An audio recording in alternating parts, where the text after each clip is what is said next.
Johnny Appleseed by Steven Kellogg.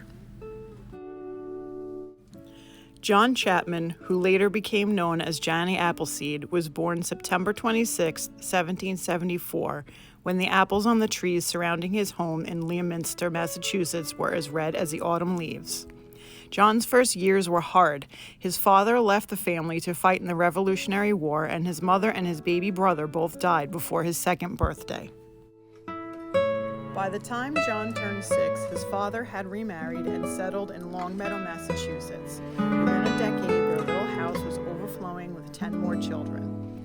Nearby was an apple orchard. Like most early American families, the Chapmans picked their apples in the fall, stored them in the cellar for winter eating, and used them to make sauces, cider, vinegar, and apple butter. John loved to watch the spring blossoms slowly turn into the growing fruit of autumn.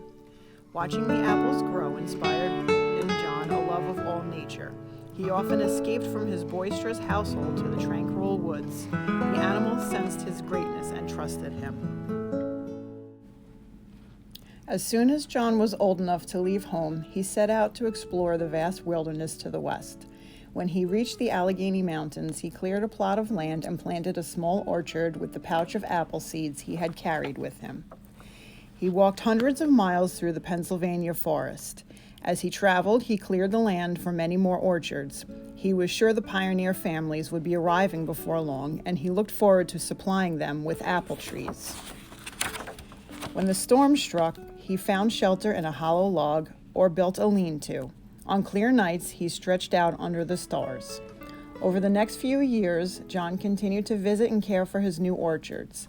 The winters slowed him down, but he survived happily on a diet of butternuts. One spring, he met a band of men who boasted that they could lick their weight in wildcats. They were amazed to hear that John wouldn't hurt an animal and had no use for a gun. They challenged John to compete at wrestling, the favorite frontier sport. He suggested a more practical contest, a tree chopping match. The woodsman eagerly agreed. When the sawdust settled, there was no question about who had come out on top. John was pleased that the land for his largest orchard has been so quickly cleared. He thanked the exhausted woodsmen for their help and began planting. During the next few years, John continued to move westward. Whenever he ran out of apple seeds, he hiked to the eastern cider presses to replenish his supply. Before long, John's plantings were spread across the state of Ohio. Meanwhile, pioneer families were arriving in search of home sites and farmland. John had located his orchards on the route that he thought they'd be traveling.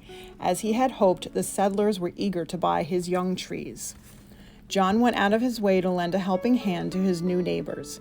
Often he would give his trees away. People affectionately called him Johnny Appleseed, and he began using that name. He particularly enjoyed entertaining children with tales of his wilderness adventures and stories from the Bible.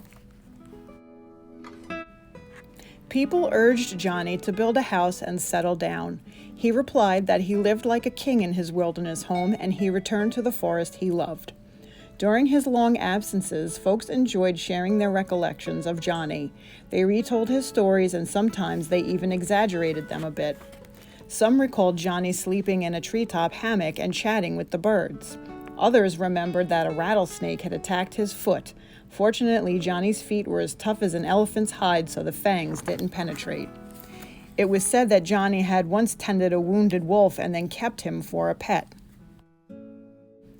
An old hunter swore he'd seen Johnny frolicking with a bear family. The storytellers outdid each other with all the tales about his feats of survival in the untamed wilderness. As the years passed, Ohio became too crowded for Johnny. He moved to the wilds of Indiana, where he continued to clear land for his orchards. When the settlers began arriving, Johnny recognized some of the children who had listened to his stories. Now they had children of their own. It made Johnny Old's heart glad when they welcomed him as a beloved friend and asked to hear his tales again. When Johnny turned 70, it became difficult for him to keep up with his work.